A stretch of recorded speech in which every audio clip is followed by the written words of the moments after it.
ধর আমি তুলে নিচ্ছি, তার চেতনাই নেই, ওই একটু মধুর লোভে।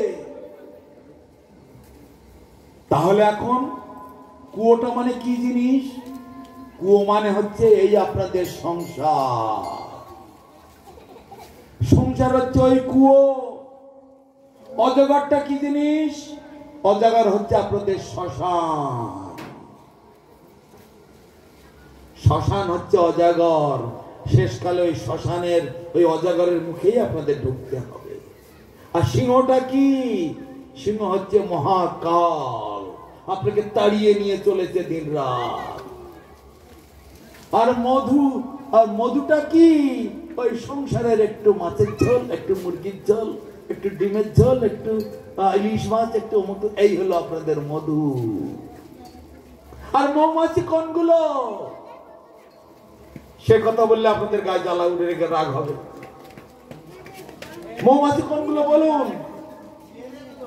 হ্যাঁ, এই দেখো বলেছে, ওই ছেলে মেয়ে নাতিপুতি দিন রাত জ্বালিয়ে খাচ্ছে, এরা সব মৌমাছির দল।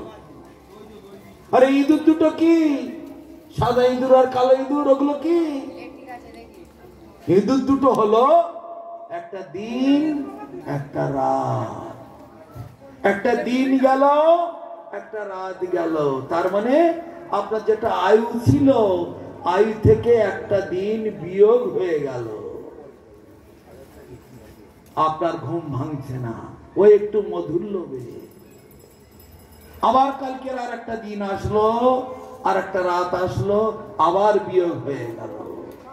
সূর্য উদয় হচ্ছে, অস্ত যাচ্ছে, জীবন থেকে একটা করে দিন বিয়োগ হয়ে যাচ্ছে, মাইনাস হয়ে যাচ্ছে। তাই মহাজনেরা বলছেন, জীবনের এক মুহূর্ত সময় যদি যায়, কোটি কোটি মুদ্রা দিলেও পাবে না তাহায়, আর ফিরে পাবে না। বাবারা মায়েরা যারা বুড়ো হয়ে গেছেন, কারো দাঁত গেছে, কারো চোখ গেছে, কারো কান গেছে, এই ছেলে পিলে গুলো দেখে একটু হিংসা হয় না? ওই ছেলে পিলের মতো যদি আবার হতে পারতাম, হ্যাঁ, লাফিয়ে বেড়াতাম, ছোট ছোট করে বেড়াতাম, আবার ভালো দেখে একটা বিয়ে করতাম, আবার শ্বশুর বাড়ি যেতাম, মজা করতাম, আনন্দ করতাম, হয় না এসব মনে একটু? কিন্তু হবে না, যতই মনে আসুক না, কেননা সে সময় চলে গেছে, আর ফিরে আসবে না। তাই আমাদেরকে জেগে জেগে ঘুমোলে আর হবে না। তাহলে দেখুন, ওই একটা দিন আর একটা রাত, এই দুটো হচ্ছে ইঁদুর। ওই দড়িটা কি? সংসারের, আমার জীবনের আয়ু। ওই একটু একটু করে কেটে দিচ্ছে, মানে একটু একটু করে আয়ু আমার ক্ষয় হয়ে যাচ্ছে। আর সিংহ হলো মহাকাল, আর এই কুয়োটা হলো আপনাদের সংসার। এমন কুয়োর মধ্যে পড়েছেন, বেরোবার পথ নেই, পালাবার পথ নেই, কোন দিকে যাবেন? আর শেষকালে অজগর হা করে বসে আছে, তার মানে শ্মশান। তবু এখনো গুরুদেব এসে বলছেন, ওরে আমার দড়িটা ধর, আমি তোকে বাঁচাতে এসেছি। কিন্তু গুরুদেব, আহা ওই মধুর স্বাদ, সেই কথাটাও ভালো লাগছে না, মধুর এমন স্বাদ। তাহলে আমাদের বুদ্ধি কোথায়? আমাদের জ্ঞান কোথায়? লেখাপড়া কোথায়? সবার উপরে মানুষ সত্য, তাহার উপরে নাই। এত বড় একটা কথা সমাজে চলছে, সবার উপরে মানুষ সত্য কি করে হলো? কেন হলো? বুক ফুলিয়ে গর্ব করলে, অহংকার করলে চলবে না। সবার উপরে মানুষ সত্য যদি হয়, সত্যটাকে আচরণ করে দেখাতে হবে, সত্যতে প্রতিষ্ঠিত হতে হবে, সত্যময় জীবন যাপন করতে হবে, সত্যই আমার জীবনের ব্রত হবে, সত্যই আমি সকলকে উপদেশ করব, সত্য পথে সকলকে নিয়ে যাওয়ার চেষ্টা করব। সেই মানুষ হলো সবার উপরে শ্রেষ্ঠ, সবার উপরে সত্য। আর মানুষ হয়ে যদি পশু পক্ষীর মতোই বেঁচে থাকলাম, পশু পক্ষীর মতো খাই খাই করলাম, পশু পক্ষীর মতো বাল বাচ্চা পয়দা করলাম, পশু পক্ষীর মতো বুড়ো হলাম, পশু পক্ষীর মতো মরে গেলাম, তাহলে আর আমি কিসের মানুষ? আমিও যা একটা পশু পক্ষীও তাই।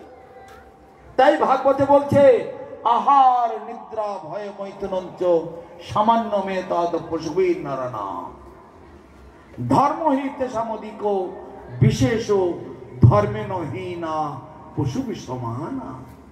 আহার, নিদ্রা, ভয়, মৈথুন, এই চারটি কাজ কেবল পশুদের কাজ। পশুরাই চারটি কাজ জানে।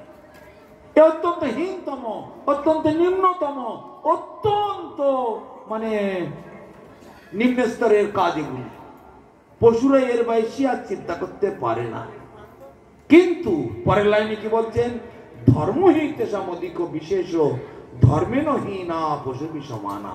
কিন্তু দ্বিতীয় লাইনে বলছে ধর্ম পালন করাই হচ্ছে শ্রেষ্ঠ বুদ্ধিমানের কাজ।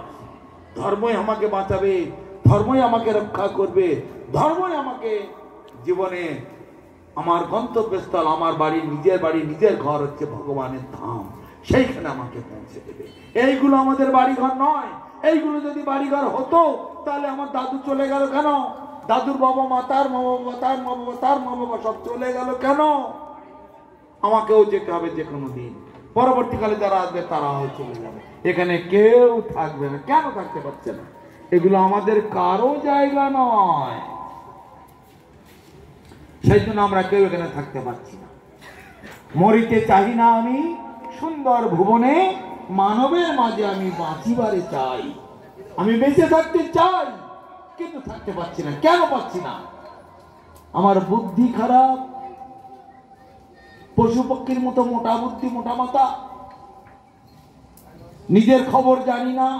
আমি কোথায় ছিলাম, কোথা থেকে এলাম, কারো কাছে জিজ্ঞেস করলে কেউ বলতে পারে। আরে স্কুলের কলেজের প্রফেসর, প্রিন্সিপাল, তারাও বলতে জানে না।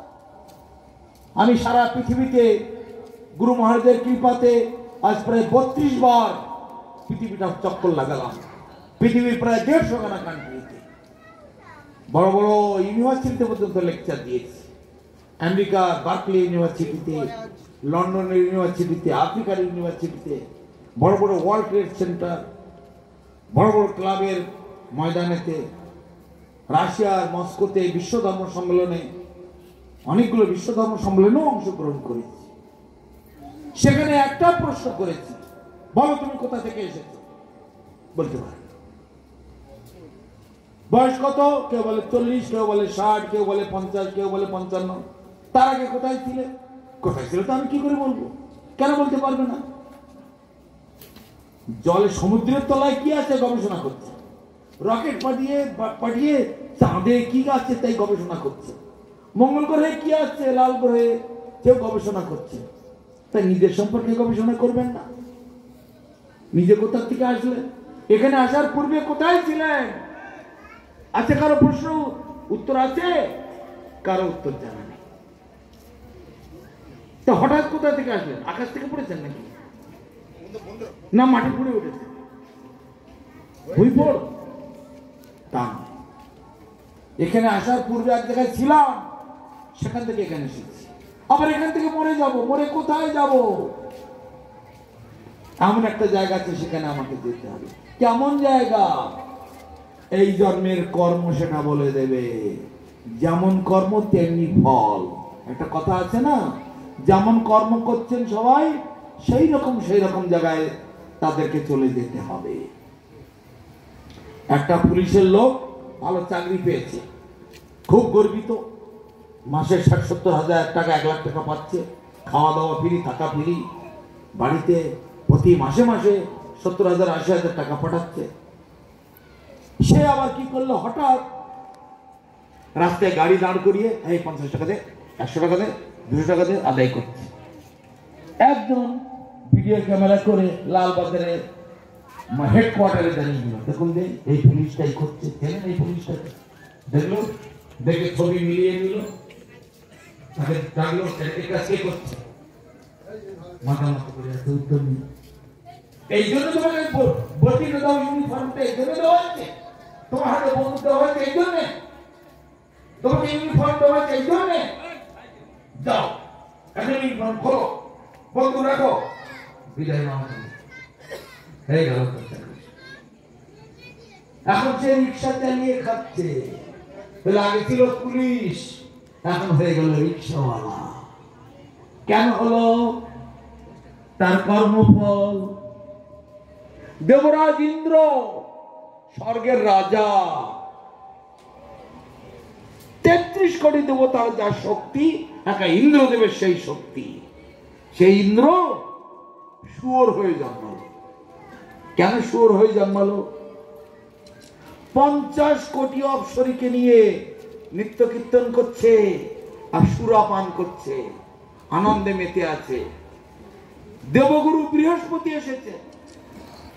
ইন্দ্র, ও ইন্দ্র, ইন্দ্রের ভ্রুক্ষেপ নেই।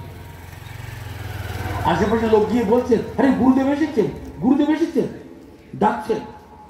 ইন্দ্র, ও ইন্দ্র, কে ডাকে? যাও, আমি এখন আনন্দ করছি, দেখতে পাচ্ছ না?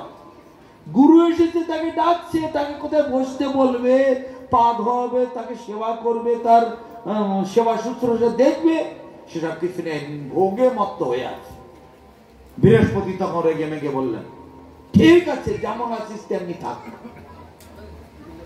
তার মানে শুয়োরগুলো যেমন ভোগের মধ্যে ডুবে থাকে, সেরকম শুকর্জনী প্রাপ্ত হয়।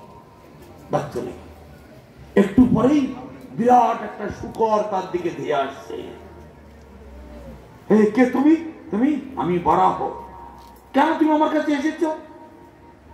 তোমার গুরু আমাকে পাঠিয়েছে, তোমাকে এখন আমার মধ্যে প্রবেশ করতে হবে, আর আমি যেখানে থাকি, যা আমি খাই দেই, সেইগুলো তোমাকে গ্রহণ করতে হবে। না না না না না না না না, হতে পারে না, হতে পারে না। আমি রাজা, আমি স্বর্গের রাজা, আমি ইন্দ্র। আমার এই 33 কোটি দেবী দেবতা, আমি সমস্ত রাজ্যত্ব চালাচ্ছি। অসুরদের কাছ থেকে যুদ্ধে বিজয় লাভ করে আমি স্বর্গ দখল করেছি। তারপরে আমাকে সবাই মানে করে আমাকে শুয়োর হতে হবে না। না হবে না, তোমার গুরুদেব বলেছেন। দৌড়ে গুরুদেবের কাছে ছুটলে, গুরুদেব, গুরুদেব কি করেছেন? আমাকে শুয়োর হতে হবে। তুমি যেমন কর্ম করেছো তেমনি তোমাকে যেতে হবে। গুরুদেব একটু দয়া করুন, কৃপা করুন। নারদ গোস্বামীর সঙ্গে সঙ্গে আসেন। যেখানে কোনো কিছু ঘটনা হয়ে যায়, নারদ সেখানে উপস্থিত। নারায়ণ নারায়ণ করতে করতে নারদ এসে হাজির। হে গুরু, গুরুদেব, কৃপা করুন। শরণাগতের কৃপা করা, দয়া করা গুরুর কাজ, মহতের কাজ। যদি শরণাগতকে দয়া না করা হয়, মহতের মাহাত্ম মানে বিলুপ্ত হয়ে যায়। মহতের মাহাত্ম সেখানে থাকে না। আপনি মহান ব্যক্তি, আপনি দেবতাদের গুরু, তা আপনি দয়া করে তাকে একটু কৃপা করুন। না, আমি সেখানে গিয়ে 8 ঘন্টা দাঁড়িয়ে থাকলাম, একটু বসতেও বললো না। কতগুলো মেয়ে ছেলে নিয়ে নৃত্য করছে আর সুরাপান করছে, আর আমার দিকে ফিরেও তাকালো না। যেমন শুয়োরের মতো ভোগ ফুর্তি করে বেঁচে আছে, তেমনি শুয়োর হয়ে জন্মাচ্ছে। কিন্তু তবু তো একটা উদ্ধারের পথ করতে হবে প্রভু, না করলে স্বর্গরাজ্যে কি উপায় হবে? স্বর্গের রাজা যদি আজকে শুয়োর হয়ে থাকে। তখন খুব করে বোঝাতে লাগলেন। বোঝানোর পরে নারদ নানা রকমের শাস্ত্রীয় উপদেশ করে ব্যাখ্যা দিয়ে বোঝাতে লাগলেন। তখন বৃহস্পতি একটু নরম হলেন। ঠিক আছে, তবে 100 বৎসর তোমাকে শুয়োর হয়ে থাকতে হবে, 100 বৎসর। তখন ব্রহ্মার কাছে দেবতারা ছুটে গেছে, আমাদের স্বর্গরাজ্য কে পরিচালনা করবে? ব্রহ্মা বলছে, ঠিক আছে, আমি তো সমস্ত ব্রহ্মাণ্ডের ইনচার্জ, তা আমি 100 বছর আমি নাই দেখাশুনো করে দেব। আর ইন্দ্র চলে আসলো, শুয়োর হয়ে জন্মালো। দেবতাদের রাজা ইন্দ্র এখন শুকর হয়ে জন্মেছে। শুয়োর হয়ে জন্মালে শুয়োর কোথায় থাকে? বড় বড় বিল্ডিং এ চেয়ারে বসে চা বিস্কুট খায়। শুয়োর কোথায় থাকে? শুয়োর ওই নালা নর্দমার কাছে কাছে ঘুরে বেড়ায়। আর কোথায় কোথায় বিষ্ঠা মলমূত্র আছে সেইগুলো, আর নর্দমার মধ্যে সব থেকে বেশি পাওয়া যায় শহরের বড় বড় ড্রেনের ভিতরে অজস্র মলমূত্র থাকে, ওইগুলো তার খাদ্য, সেইখানে বসে আছে। আর শুয়োর যখন হয়েছে, সঙ্গে শুকরি বান্ধবী জুড়িয়ে নিয়েছে 2-4টে, আর ধীরে ধীরে বাল বাচ্চা হচ্ছে। 100 বছরের মধ্যে যা দল বল বাঁধিয়েছে, প্রায় কয়েক হাজার হয়ে গেছে। শুয়োরের যখন একবার বাচ্চা হয়, 20-22টা করে হয়ে যায়, একেবারে ইঁদুরের বাচ্চার মতো ছোট ছোট ছোট ছোট। এই করতে করতে তার স্ত্রীগণ বাচ্চা দিতে লাগলো, তার পুত্রগণ, তার পুত্রগণ, তার পুত্রগণ, তার পুত্রগণ, তারপর করতে করতে কয়েক হাজার বিরাট দলপাল হয়ে গেছে। আর ওই কলকাতার হাইড্রেনের কাছে সেইখানে খায় দেয় আর এখানে পড়ে থাকে। ওই শুয়োর যেমন ইন্দ্র করছিল সেরকম খাওয়া অসুবিধা করো, খুব ভোগ করো আর খুব করো, ওইটা তার আনন্দের বস্তু। যে যেমন দেহ পায় সেই সেই দেহের উপযুক্ত বস্তুটা তার কাছে আনন্দ দেয়। সে যদি গরু হয়ে জন্মাতো ঘাসগুলো তার প্রিয় হতো, সে যদি বড় মাছ হয়ে জন্মাতো কি পানকৌটি হয়ে জন্মাতো মাছগুলো তার প্রিয় হতো, সে যদি কুকুর হয়ে জন্মাতো ওই হোটেলের বা লোকের বাড়ি এঁটো কাটা ওইগুলো তার প্রিয় হতো, তাই না? তার শুয়োর হয়ে জন্মেছে, তার প্রিয় খাদ্য সারা জগতের মলমূত্র বিষ্ঠ ওইগুলো তার খাদ্য, অতি অমৃতের মতো সে খাচ্ছে। তার কাছে সোনার হার, ওই কি বলে বড় গ্র্যান্ড হোটেলের বিরিয়ানি এনে দিলেও সে তার ভালো লাগবে না, ঘিয়ের গন্ধ সে সহ্য করতে পারবে না, ওই মলমূত্রই তার কাছে অতি প্রিয়। সে ওই দেহ পেয়েছে, তাই যে কুলে যেখানেই জন্মান না কেন ভোগের অন্ত নাই, সব কুলেই ভোগ আছে। তাই এটাকে বলা হচ্ছে বড় হীনতম জীবন, বড় নিম্নমানের জীবন, যারা পশু পক্ষীর মতো চারটি জিনিস নিয়ে পড়ে থাকে। এর উপরে আরেকটি জিনিস আছে, তাকে বলা হয় পঞ্চম পুরুষার্থ। সেটা কি? কৃষ্ণ প্রেম। কৃষ্ণ প্রেম কি? কৃষ্ণ আমার, আমি কৃষ্ণের। এই জগতে মা বাবা ভাই বন্ধু স্ত্রী পুত্র কেউ কারো নয়, সব যাত্রার মতো অভিনয় করছে। যার যখন অভিনয় শেষ হয়ে যাচ্ছে সে তখন বিদায় নিচ্ছে, আর লোকে বলছে ছেলেটা মরে গেল, বউটা গলায় দড়ি দিয়েছে, মাটা মরে গেল, এখনো তো অনেক ভালো ছিল, আরো কিছুদিন বাঁচতো, তার ছেলেটা এমন হয়েছে, ভালো করে দেখে না, ডাক্তার দেখায় না, এসব কিছুই নয়। তার পালা শেষ, তার অভিনয় শেষ, তাকে এখন যেতে হবে। নো কিঞ্চিদত্র শাশ্বতমস্তি, এখানে কোনো কিছু চিরস্থায়ী নহে। কে আমি, কেন মরে যারে তাপত্রয়, ইহা নাহি জানি কইতে হিত হয়। আমি কে, কোথা থেকে এলাম, কেন এখানে ত্রিতাপ জ্বালায় জ্বলতে হচ্ছে? এখানকার যে দুঃখ কষ্ট তাকে তিন ভাগে ভাগ করা হয়েছে। আপনারা জানেন তো তিন এই প্রকার, নাকি জানেন সবাই তিন প্রকার দুঃখ কষ্ট কি? কি বলে না তো, জানেন না? ত্রিতাপ জ্বালা মানে তিন প্রকারের সমস্ত দুঃখ কষ্টকে তিন ভাগে ভাগ করা হয়েছে। সেটা হচ্ছে আদি দৈবিক, মানে দেবতাদের মাধ্যমে যে দুঃখ কষ্ট। কেন, কেমন সেটা? যেমন এখন অতি গরম, অগ্নিদেবকে বলা যায় তুমি ভালো করে তাপ বাড়িয়ে দাও। পবনদেবকে বলা হয়েছে বাতাস টাতাস বেশি দিও না, একটু কম করে বাতাস দাও বাঁচার মতো। অগ্নিদেবকে তাপটা বাড়িয়ে দাও। কে বলছেন এগুলো? ভগবান বলে দিচ্ছে। আবার কখনো বরুণ দেবকে বলে দিল বিরাট করে ঝড় বৃষ্টি দাও তো। পবন দেবকে বলে দিল ঘূর্ণিঝড় দাও, এখন আমফান ফনি সব চালিয়ে ঘর বাড়ি ভেঙে দাও। বেটারা সোজা পথে চলে না, ভালো করে ডুবিয়ে দাও। বরুণ দেবকে বললো আচ্ছা করে দাও, ঘর বাড়ি ভাসিয়ে দাও, সব আয়লা সোনা নিয়েছে গেল। দেবতাদের মাধ্যমে যেসব দুঃখ কষ্ট তাকে বলা হয় আদি দৈবিক।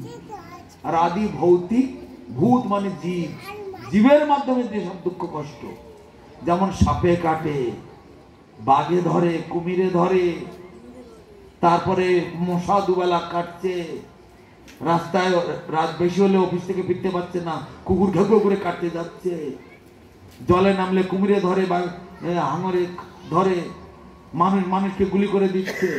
এগুলো বলে আদি ভৌতিক, ভূত মানে জীব, জীবের থেকে জীবের যে কষ্ট। আর একটা কি আধ্যাত্মিক, তার মানে আদি দৈবিক, আদি ভৌতিক আর আধ্যাত্মিক। আধ্যাত্মিক জ্বালাটা কি? দেহ মনের তাপ। এখানে বসে আছেন, হরিকথা শুনছেন, হঠাৎ ফোনটা বেজে উঠলো। কি হয়েছে? ওই মেয়েটা, ওই ছেলেটা স্কুলে গিয়েছিল, নাতিটা, তাকে আনতে গিয়ে রিক্সার সঙ্গে ধাক্কা মেরেছে, মেরে নর্দমায় পড়ে গেছে, মাথাটা ফেটে গেছে। তাই নাকি? হাউ হাউ করে কাঁদতে কাঁদতে মা বাবা ছুটলে গেল। ভাগবত কাটা থাক পড়ে দো, ভাগবত কথা। নাতিটা অ্যাক্সিডেন্ট হয়েছে, মেয়েটার হাঁটু ভেঙে গেছে, পা ভেঙে গেছে, ছুটলো কাঁদতে কাঁদতে। হঠাৎ ডাক্তারে বলে দিল, ভালো সুস্থ দেহ, খাচ্ছি যাচ্ছি, ডাক্তার বলে দিল তোমার ক্যান্সার হয়েছে। আর ভালো লাগবে?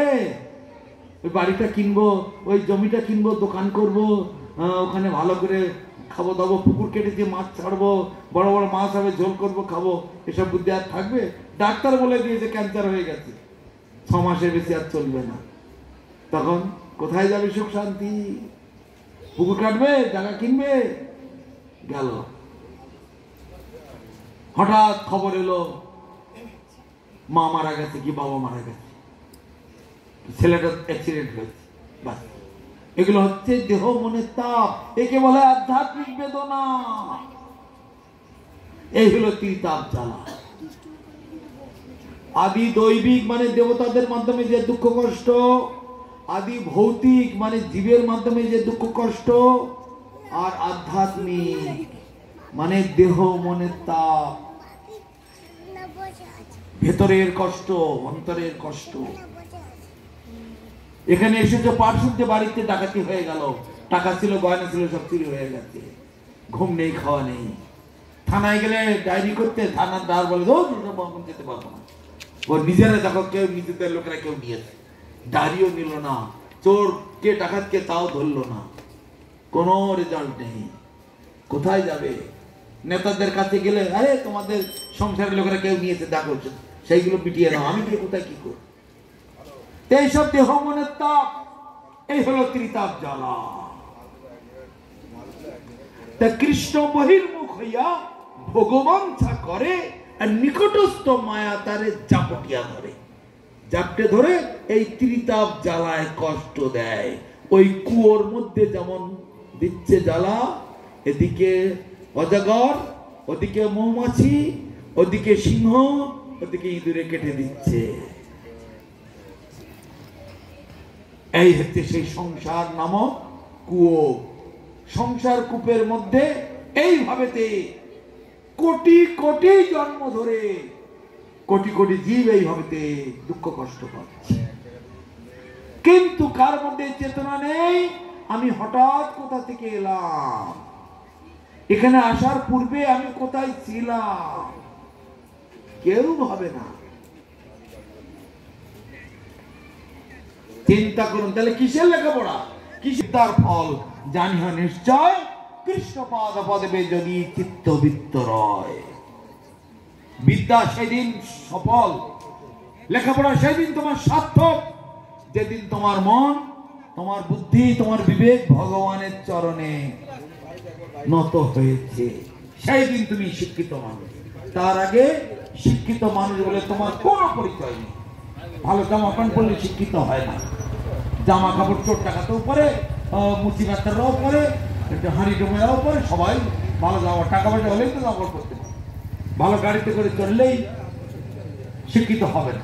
টাকা পয়সা হলে নাম সই করতে পারে না, কোটি কোটি টাকার মালিক, গাড়ি বাড়ি সবই করে বেড়াতে, ভালো জামা কাপড় পরতে। শিক্ষা অন্য জিনিস।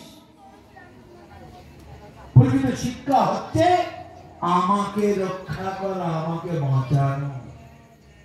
এই বিষয়ে আরেকটি গল্প বলবো, আগে আমরা শুয়োরের গল্পটা শেষ করে নিই। 100 বছর হয়ে গেছে, স্বর্গেতে এখন অন্ধকার। ব্রহ্মা বলছে কি হলো, ইন্দ্র ফিরে আসছে না কেন? তখন দেবদেব রেগে ইন্দ্রের কাছে গিয়ে এই ব্রহ্মার কাছে, প্রভু আমাদের রাজাকে ফিরিয়ে আনুন, না তো আমরা তো আর এখানে বাঁচতে পারছি না, রাজা না থাকলে দেশের কি অবস্থা, অরাজকতা, এই অরাজকতা আর সহ্য করতে পারছি না, আপনি দয়া করে আসুন। ব্রহ্মা তখন চলে আসলেন, সারা ব্রহ্মাণ্ডের মধ্যে খুঁজছেন কোথায় ইন্দ্র গেছে, কোথায় গেছেন। দেখে ওই কলকাতার হাইড্রেনের পাশে ওখানে ব্রহ্মা ইন্দ্র শুয়ে আছে তার দলবল নিয়ে।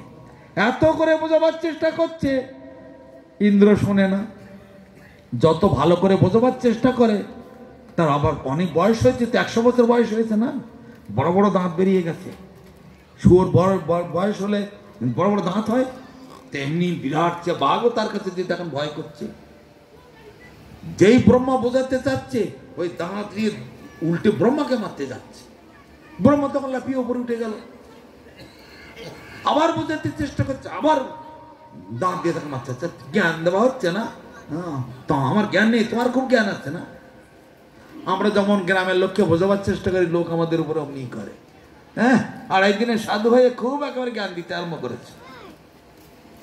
লোক সেরকম বলে আমাদের। তা ব্রহ্মা থেকে বলছে, ইন্দ্র তুমি এসব কি করছো? মলমূত্র ভক্ষণ করছো? উঠে আসো, তোমার স্বর্গরাজ্যে তোমার সিংহাসনে তুমি বসো, তোমার শাস্তি শেষ হয়ে গেছে, 100 বছর উত্তীর্ণ হয়ে গেছে। কিন্তু ইন্দ্র শুনতে পাচ্ছে না, সে তো চোর। ব্রহ্মার এই বাংলা কথা শুনবে কি করে? ব্রহ্মা তখন বললে, এমনিতেই হবে না, ঠেলায় না পড়লে বেড়াল গাছে ওঠে না, একে জব্দ করতে হবে। কার উপরে আসক্তি? তাকে বউগুলোর উপরে খুব আসক্তি, নাতিপুতিগুলোর উপরে খুব আসক্তি। তো একটা করে নাতিপুতি ছুঁড়ে জলে ফেলে দিচ্ছে, মরে যাচ্ছে। তখন সে খুব কান্নাকাটি করছে, ব্রহ্মাকে মারতে যাচ্ছে। ব্রহ্মা আবার উপরে উঠে যাচ্ছে, আবার 2-4টে নাতিপুতি নিয়ে মেরে ফেলে দিল। আবার ব্রহ্মাকে মারতে যাচ্ছে, ব্রহ্মা আবার উপরে উঠে যাচ্ছে। এই করে করে করে করে বোঝাবার চেষ্টা করছে, কিছুতেই বুঝছে না। শেষকালে নাতিপুতি ছেলেগুলি সব প্রায় মেরেই ফেললো। তবু তাকে আবার চিন্তা করছে, তাই তো স্ত্রী তো আছে, আবার বাচ্চা কাচ্চা করবো, আবার হবে। লোকে ছেলেগুলো মরে গেলে কি করে? আবার বাচ্চা টাচ্চা করার চেষ্টা করে, আবার একটা বিয়ে করার চেষ্টা করে না মানুষেরা? এই বুড়ো বয়সে বিয়ে করছে, কি করব? মেয়ে হয়েছিল তো বিয়ে দিয়ে দিয়েছে, সম্পত্তি কে দেখবে যদি একটা ছেলে টেলে হয়? এই তো আপনাদের সংসার, তাই না? তা সেই শুয়োরও তাই মনে করছে, আবার ছেলেগুলো হবে, অনেক বউ আছে তো। তা সে ব্রহ্মা তখন আবার সেই বউগুলোকে তুলে তুলে আবার জলে ফেলে দিতে লাগলো, একটা একটা করে মেরে দিতে লাগলো। শেষকালে যখন সবগুলো মেরে ফেলে দিয়েছে, তখন দিল আমার সবই গেল, তা কি করব? তখন ব্রহ্মা বলছে, দেখো ইন্দ্র, এখনো সময় আছে। যাদের প্রতি তোমার আসক্তি এরা তোমার কেউ নয়। তাই যদি হতো তাহলে মরে গেল কেন? তুমি স্বর্গের রাজা, চলো স্বর্গে গিয়ে সিংহাসনে বসবে। কিছুই বোঝে না। শেষকালে তখন ব্রহ্মা কি করে, দেবতারা আসলে কিছু হাতে পায়ে ধরে কান্নাকাটি করছে। আরে শাস্তি উত্তীর্ণ হয়ে গেছে, মেয়াদ উত্তীর্ণ হয়ে গেছে। ব্রহ্মা তখন জোর করে ওকে ধরে জলে ফেলে দিল। একটা মায়া সরোবর তৈরি করেছিল ব্রহ্মা, যার মধ্যে ফেলে দিলে মরে যাবে। ফেলে দিয়েছে, ইন্দ্র তখন ওখান থেকে বেরিয়ে ওপরে চলে এসেছে। তখন বলছে, কে তুমি? তুমি কে? চিনতে পারছো না তুমি? আমি কে? তুমি কে? বলে, আমি তো ইন্দ্র। ইন্দ্র তো এখানে কোথায় ছিলে? এতদিন কোথায় ছিলে? আমি এতদিন কোথায় ছিলাম?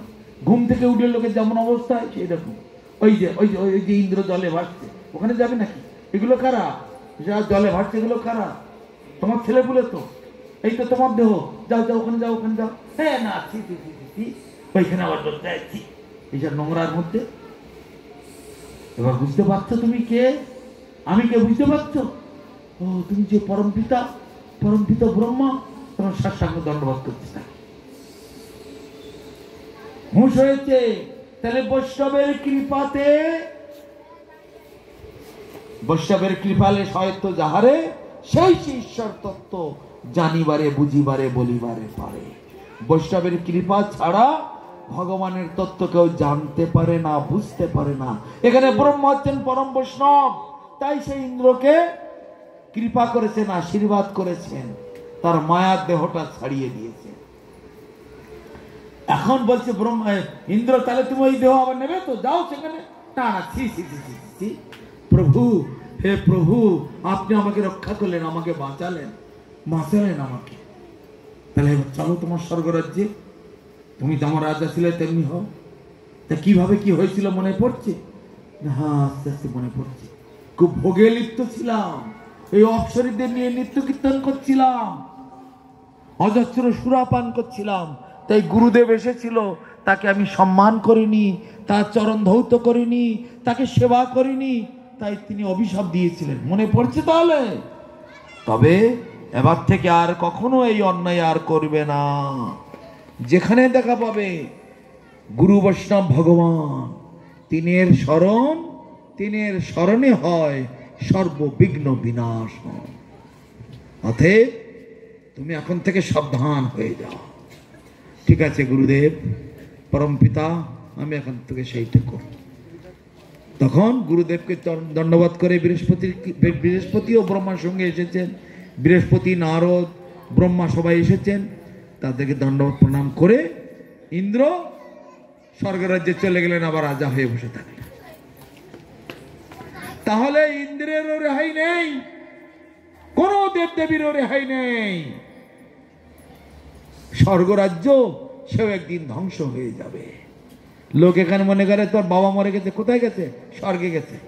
স্বর্গীয় মুখ, স্বর্গীয় মুখ, স্বর্গে গেছে না, কোথায় গেছে তুমি দেখেছো নাকি? স্বর্গ লিখে দিলে হয়ে গেল, স্বর্গে চলে গেল। গীতাতে ভগবান বলছেন, ইয়াং ইয়াং বাপি শরণ ভাবং তেজেত্তন্তে কলেবরম তং তমে বৈতি কৌন্তেয় সদা তদ্ভাব ভাবিতাহ।